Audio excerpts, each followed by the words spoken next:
Nghệ thuật đã lên đến đỉnh rồi. Gì khỏa thân hả? Rồi 2, 3 nha. Cái gì vậy? Làm gì vậy? Cái này nó khó nữa.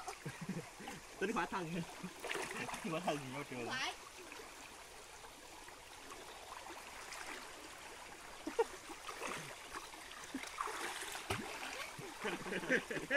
Nằm đi. Nó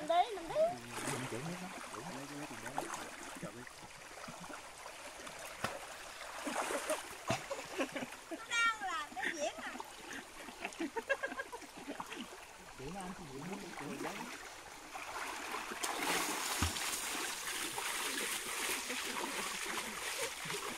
Nè chụp nè, đẹp lắm luôn.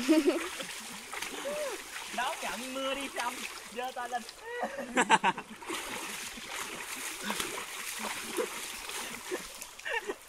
Tiếp đi.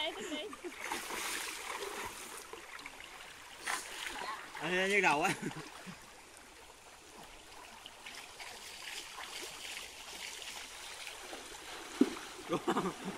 Ê, em quay anh bỉa đá nha. Ủa bỉa anh. Ê quay. Đá bỉa. Hải cẩu quá đây à. Thấy con nó làm gì đó. Thấy ghê quá. Ê xin băng. Quay anh bỉa đá nè. Dạ.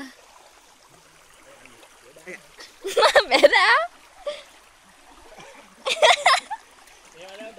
Ghê quá, giỏi quá.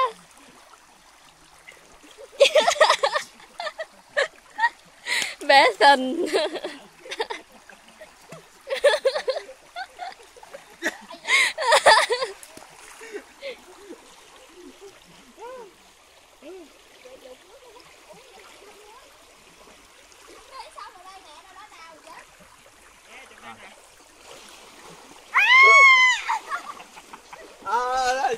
Chơi anh.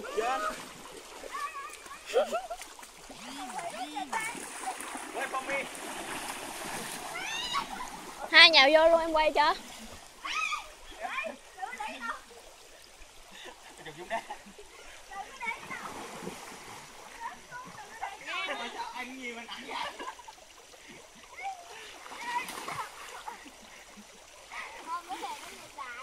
Bơi.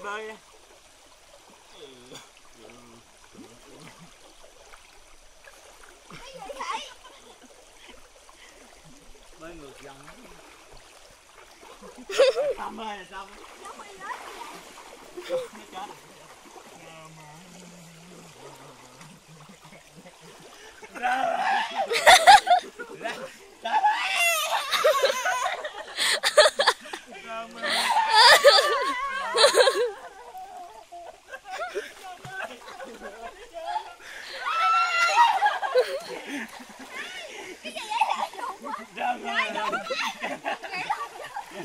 Chị không có chơi nữa, biết này lợi dụng quá à. Cái gì? Vâng, sau đây chúng tôi xin trình bày chuyện bikini. Thời Thời trang trang áo áo xuống. dài, hè thu. Jen xuống chơi đi. Hai xuống đây em chụp cho. Đây. Xin em có quay là em quay từng đoạn nhỏ nha. Rồi. Đứng đi.